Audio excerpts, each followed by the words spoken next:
দর্শক, আশা করছি সবার রমজান খুব ভালো কাটছে। আপনাদের সবাইকে আমন্ত্রণ জানাচ্ছি পবিত্র মাহে রমজান উপলক্ষে দীপ্ত টিভির বিশেষ আয়োজন কাজী ফার্মস কিচেন নিবেদিত সহজ ইফতারে। আপনাদের সাথে আছি আমি মরিয়ম হোসেন নূপুর। আজ আমি আপনাদের তৈরি করে দেখাবো ডায়নামাইট স্প্যাগেটি উইথ শ্রিম্প নোবাসি। এই রেসিপি তৈরি করতে আমি ব্যবহার করছি কাজী ফার্মস কিচেনের শ্রিম্প নোবাসি। আরও ব্যবহার করছি কাজী ফার্মস কিচেনের টমেটো কেচাপ, ব্যবহার করছি কাজী ফার্মস কিচেনের সুইট চিলি সস। রেসিপিটিতে আরও লাগছে লেবুর রস, লাগছে সিরাচা, রসুন কুচি, মেয়োনেজ, চিলি ফ্লেক্স, অরিগ্যানো, লাগছে লবণ।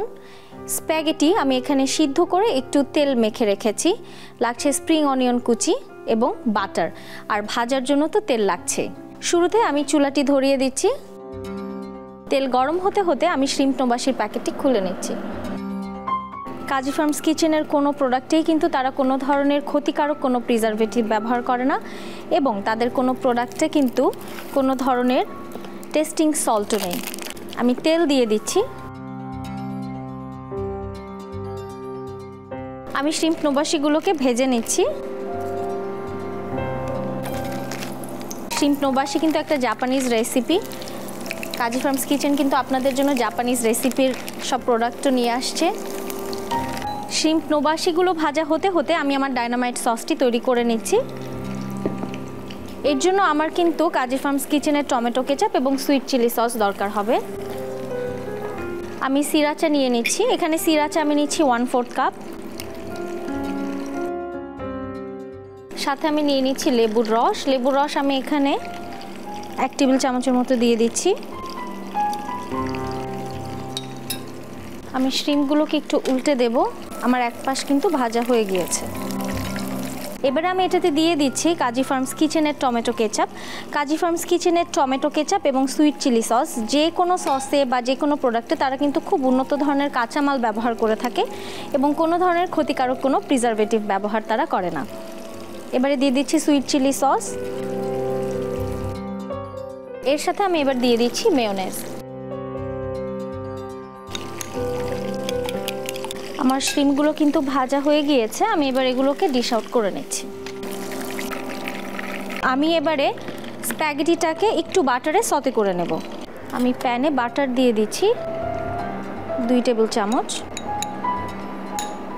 দর্শক, আমি এখানে কিন্তু স্প্যাগেটি নিয়েছি। আপনারা যদি বাসায় আপনাদের কাছে স্প্যাগেটি না থাকে, যে কোনো ধরনের নুডলস অথবা পাস্তা যেটা আপনার হাতের কাছে অ্যাভেলেবল থাকবে আপনি সেটা দিয়েই কিন্তু রেসিপিটি করে ফেলতে পারেন। আমার বাটার কিন্তু মেল্ট হয়ে যাচ্ছে। বাটার মেল্ট হওয়ার সময় আমি এটাতে দিয়ে দেব রসুন কুচি। বাটার আর রসুন কুচি মিলে একটা যে খুব সুন্দর অ্যারোমা বের হয়, এটা হচ্ছে আমার সবচেয়ে পছন্দের একটা অ্যারোমা। দর্শক, খুব সুন্দর গন্ধ কিন্তু বের হয়েছে রসুনের সাথে বাটার ভাজার। এইবার আমি এর মধ্যে দিয়ে দিচ্ছি একটু অরিগ্যানো। যেহেতু স্প্যাগেটি একটু ইটালিয়ান ফ্লেভার থাকলে খেতে ভালো লাগবে। সাথে একটু দিয়ে দিচ্ছি চিলি ফ্লেক্স, এবং এখানে পেঁয়াজকলি ছোট কুচি করে নেওয়া আছে সেটা দিয়ে দিচ্ছি। এর মধ্যে আমার সেদ্ধ করা স্প্যাগেটিটা আমি দিয়ে দিচ্ছি। স্প্যাগেটি যেন একটার সাথে একটা লেগে না যায় সেই কারণে কিন্তু আমি একটু সেদ্ধ করার পরে তেল দিয়ে রেখে নিয়েছিলাম। ভালো মতো মিশিয়ে নিচ্ছি। দর্শক, এত সুন্দর অ্যারোমা আর সাথে রং চলে এসেছে। ব্যাস, এটার সাথে আমি এখন আমার ডায়নামাইট সসটাকে মিশিয়ে দিচ্ছি। খুব ভালো মতো মিশিয়ে নিতে হবে যেন প্রত্যেকটা স্প্যাগেটির সাথে সসটা মিশে যায়। আমার কিন্তু ডায়নামাইট স্প্যাগেটি রেডি। এবারে সার্ভ করে নিচ্ছি। উপর দিয়ে আমি আরও একটু ডায়নামাইট সস দিয়ে দিচ্ছি।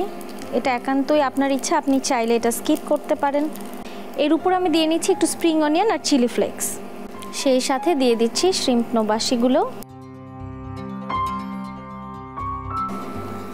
ব্যাস দর্শক, তৈরি হয়ে গেল আমার ডায়নামাইট স্প্যাগেটি উইথ শ্রিম্প নোবাসি। দর্শক, আগামীকাল আবারও হাজির হয়ে যাব এরকম সহজ কোনো ইফতার রেসিপি নিয়ে। ততক্ষণ পর্যন্ত সবাই সুস্থ থাকুন, ভালো থাকুন এবং দীপ্ত টিভির সাথেই থাকুন।